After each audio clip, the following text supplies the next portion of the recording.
Good day, everyone, and welcome to EEC Talks. And today, our guest, she started her career as a customer service representative, and then she went to teaching, and then she went into becoming a marketing specialist, and now she is an e-commerce manager. So, let's welcome today Miss Jazel K. Masicampo. Welcome, ma'am, to EEC Talks. Ang tagal. Parang hindi ko na alam kung paano yung pag ni-welcome ka kasi it's been a long time na hindi na ako active sa teaching, hindi na rin ako active sa social media.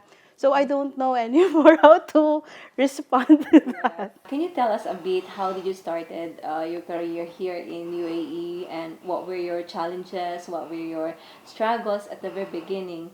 I graduated as Bachelor of Science in Information Technology back in 2009. And during that time, ang pinakauso kasi na work is doing call center because that's the easiest job you can get.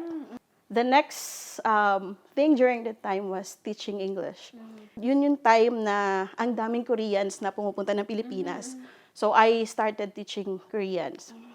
There was this one time, my brother invited me to go here in UAE for my birthday. Nung pumunta ako dito, ang init. Sabi ko, ito man Dubai. But I enjoyed it so much because like, ay, may train. Kasi pag nasa Davao ko, wala naman ganun eh. Nag-aral ako for events management. And then nag-aral ako ng photography. Aside from working that time in that company, nagpa-part-time na ako ng being a photographer. Kasi ang purpose ng taga ng photography ko, that time, since ako yung marketing manager ng company na yon is para pang e-commerce, magpipicture ng mga products, magpipicture ng events, pag may mga classes, or nag-exhibition kami sa other places, ganon. And then, may opportunity kasi na makapag-racket. Kaya sayang din yung, kasi tinatambay ko dati sa bahay. So, nag-racket-racket ako.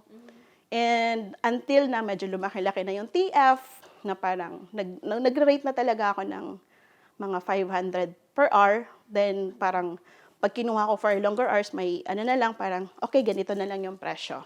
Ay, hindi ko na lang sasabihin kasi magagalit na naman. Kasi syempre may sarili silang rate. And I cannot rate myself higher than the other photographers and videographers during that time. Kasi nga, wala akong license. I'm a freelancer. And then, I decided na mag-full-time na lang ako sa events. Kasi I saw a potential. So, doon ko na-experience na yung the worst struggles na I have here sa UAE. Kasi, nung nag-full-time ako, hindi ko in-expect na ganun pala yung may experience yung parang late yung bayad. Minsan, o yung usapan ninyo, ganito yung cut mo, pero bigla na lang, ganito na lang yung marireceive mo. Siyempre, during nung nag-work ako sa corporate, may certain lifestyle na ako eh. So, imaginein mo, kikita na lang siguro ako sa isang buwan ng 2,000. Then, paano ako mabubuhay sa 2,000 kung ang na-experience kong lifestyle iba? Kumbaga, hindi na ako nakakabayad. Buti na nga lang during that time, I was living with my brother. So, yung expenses ko, kahit paano, parang kinover niya, kumbaga. And I was very grateful with my brother. And then, I was offered a job, actually marketing job sa Sharjah during that time. And tinanggap ko siya kahit na hindi yun yung parang medyo mas mababa siya sa last sahod ko. Walking distance na yung bahay ko sa work. So siguro kahit paano malaki-laki pa din yung linis ko ba sa sahod ko. And pandemic came. I think it was God's way. Halos lahat ng tao during that time walang work, tumigil yung mundo eh. But sa akin, hindi. So, parang hindi ko siya na-experience yung sabi ba na, I was very lucky. I'm one of those lucky people during that time na hindi ako nabawasan ng sahod. I still have work. I come to work every day. Hindi ko na-experience yung lockdown. I mean, may lockdown kami sa Sharjah during that time, but parang hindi siya talaga lockdown eh. Parang curfew lang. Bawal ka na lumabas after 6 o'clock. Ano yung mga nakuha mong masabi mo na will be with you for the rest of your life sa teaching? Kasi sa akin, teaching was a very, malaki siyang aspect sa buhay ko because my mom is a teacher. My grandparents are my professors in university. So parang, we are a family of teachers, kumbaga. So parang medyo, actually yung kuya ko nalihis, doktor. Ako, iba din, kumbaga. More of nasa ano na kami, yung mga brothers ko naman na isa nasa medical field din. One thing the most memorable na nano ko sa teaching is when one of my student posted about her current work and she may pinost siya sa Facebook na parang I became parang yung success story kumbaga, and then she mentioned me, and iba pala yung feeling na parang, oh, I changed someone's life. Ano, bago ko yung buhay niya. Parang may nagawa pala akong mabuti sa mundo. Kasi I always have this notion na parang hindi ka pwedeng magbibigay lang ng tinapay at isda. You need to learn, you need to teach someone how to fish. You need someone how to create a bread for them to feed themselves. Kasi pag binigay mo lang kasi, parang how they will sustain later on. So it's the same way of, para sa akin, yun yung ano ng teaching eh. Kasi later on in life, siguro hindi man nila magagamit yung tinuro ko ngayon, but later on, pag yung iba nga for good sila sa Philippines, doon na sila nag-events. So it's a very fulfilling job for me. Hindi man ako bayad because I was really a volunteer teacher during that time. And it was very fulfilling na hindi ako nabayaran monetarily, but the fulfillment na na-feel ko as a person, it was very big.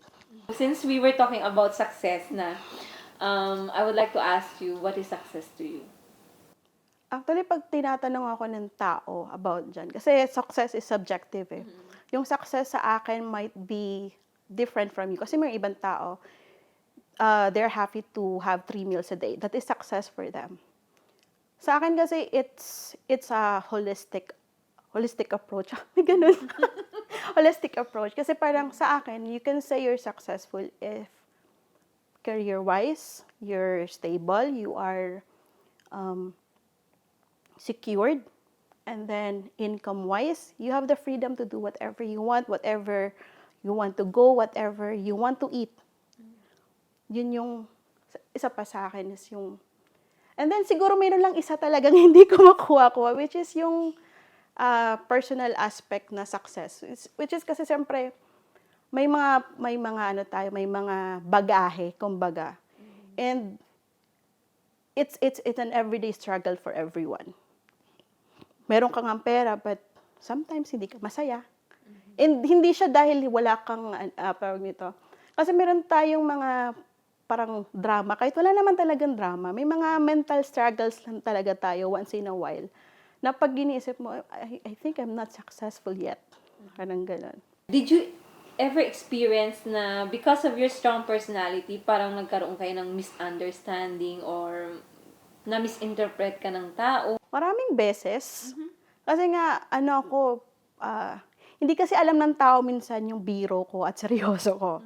And even kahit ngayon, kahit nagbibiro ako, akala nila seryoso. Kasi ganun ako magbiro. Yung parang tipong, kala mo galit ako. Yung parang nagdadrama akong galit ako. Hindi naman taga ako galit. Ganun. And ako kasi yung tipo ng tao na go-getter. Kung yung gusto ko talaga. Do you have someone na sabi mo na, these are the people that I look up to? When I was younger, yes. But then, as I grow old, parang wala na. Hindi dahil na parang ang confident ko sa sarili ko. Kasi para sa akin, this is my story na eh. So, I have to create my own story. So, for me to have a good story, I have to think of, parang kailangan kong imagine ito ako in the next 3, 5, or 10 years. So that's the person I'm looking up to right now. Not other people, but what I want to see myself in the coming years. Do you have any message like tips to our audience? Maybe one thing that actually 2 things, is if you really want to get successful in life, is you have to decide what is your goal. And second, once you have set your goal, you need to think of the consequences, how much it will affect you. Because it might hurt someone, it might hurt you along the process.